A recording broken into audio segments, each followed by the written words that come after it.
ازيك يا كريم، اخبارك ايه؟ اخبارك ايه؟ ترجع لنا بالسلامه ان شاء الله. الله يسلمك يا ريس. يعني طبعا احنا النهارده معايا احمد شديد قناوي، وعايز اشكرك على الصفقات الكبيره اللي انت بتعملها للنادي المصري وبتقوي فرقتك وعايز تنافس على الدوري، لكن عايز اعرف من وجهه نظرك ايه مشكله احمد شديد؟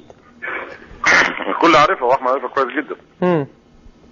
احنا مع احمد كان ليا سنه كمان مع النادي المصري اللي هي سنه 2011 2012 كانت السنه دي اللي احنا اللي عدت، وبعدين اتفقنا مع بعض ان هو هيمد سنه كمان، يعني هيبقوا سنتين، ومضينا عقد على هذا الكلام. وكان هو بالنسبه له المشكله بالنسبه له لو انا مشيت ممكن الناحيه الماليه متاثر، ورفعنا المرتب بتاعه تقريبا اكثر من 40% للسنه اللي جايه والسنه اللي بعدها، رغم ان السنه اللي هي الموجوده السنه اللي جايه ديت معروفه مش مضطر نزودها، لكن زودت له اكثر من 40% من العقد بتاعه.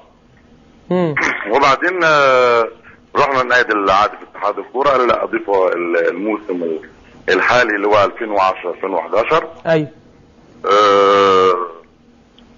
احمد بعد كده جه ومضى العقد ثاني. وبعدين الموضوع اللي احنا عشناه بعد كده ان في زي ما هما بيقولوا مثلا كلمه الاول ومش الاول، ولكن احمد ماضي تحت 2011 2012 اللي هو الشرط الجزائي تفاعل بعد نهايه موسم 2011 2012، واحمد عارف الكلام ده كويس جدا. يعني عقد احمد شديد قناوي لسه ناقص له سنتين مع النادي المصري، هو مد سنه كمان غير السنه اللي ناقصاله. بالظبط. والشرط الجزائي بعد السنه الجايه. بعد السنه الجايه يدفع 1.5 مليون بعد الموسم اللي جاي اللي هو 2011 2012. لو حد يمشي يدفع 1.5 مليون. مظبوط. طب ايه ردك يا احمد برضه على مستر كامل؟ هذا مستر كامل كلامه صح. يعني انا مش كلام الصح، انا سايب مستر كامل يتكلم للاخر، لان هو مستر كامل دخل في موضوع عقود تاني. يعني دخلنا في موضوع العقود تاني، ما دخلناش في ودي، انا دخلنا في موضوع العقود تاني. انا يا كريم معلش يعني اتفضل. معلش بره ان احمد موجود عندك ما كنتش هخش اصلا. ليه بس؟ احنا مش عايزين نعمل نتكلم رئيس نادي طبعا على حاجه زي اكيد. احنا بنقدرك بشكل كبير وحضرتك عارف يعني انا ما كنتش اعرف ان احمد موجود معاك في البرنامج. طيب انت شايف الموضوع يتحل ازاي لو احمد شديد عايز يروح النادي الاهلي يا مستر كامل؟ النادي الاهلي يكتب لنا، يخاطب النادي المصري بشكل رسمي. بالظبط بشكل رسمي وتطلب ايه في احمد شديد قناوي؟ مبلغ ايه؟ احنا حددنا المبلغ كام؟ 5.5 مليون. انا حددنا المبلغ اول امبارح. حصل اتصال مع حد من اداره الاهلي بحضرتك بصفه وديه؟ النهارده في وسيط في وسيط عرض حل احنا حاليا بندرسه وهنرد عليهم بكره ان شاء الله. وسامع برضه حضرتك عايز 2 لعيبه من النادي الاهلي، عفروتو واحد اللاعبين الاخرين. يعني بص الموضوع هيخش فيه يعني الموضوع انا واثق لو احمد بعد عن الموضوع واستخدمنا القنوات الشرعيه واستخدمنا حق ربنا واستخدمنا كل شيء. ايوه. اصل لاعب الكوره واقف على رجليه، يعني لاعب الكوره واقف على رجليه. ايوه.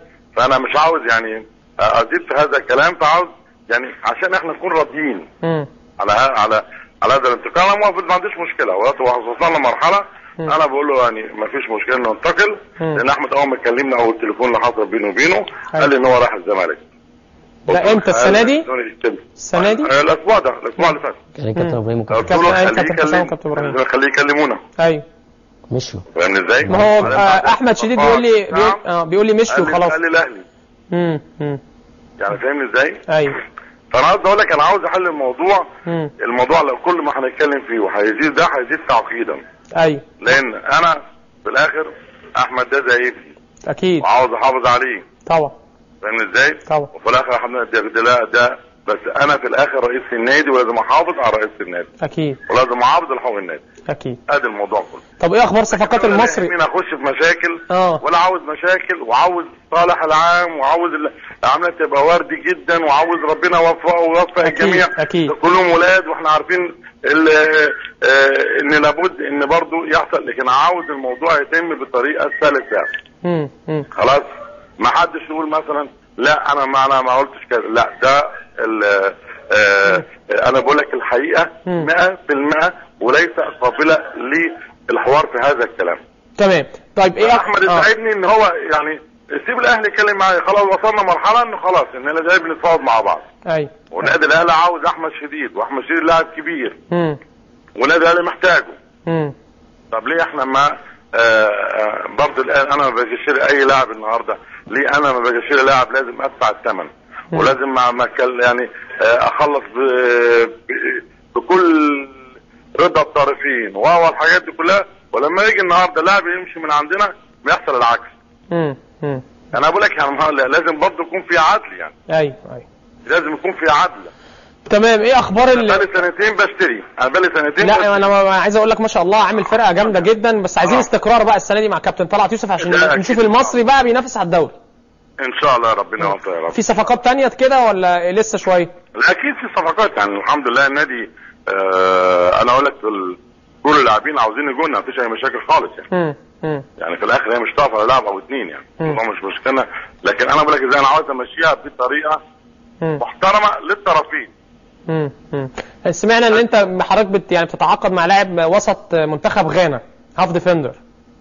احنا بص احنا عندنا كذا اوبشن وفي كذا لعيب وفي واحد من امريكا الجنوبيه برضه مهم جدا جاي. يعني انا اقول لك ان داخلين في كذا اتجاه، لكن طبعا زي ما انت عارف انا دايما بحافظ على السريه وبطلعها في الاخر يعني.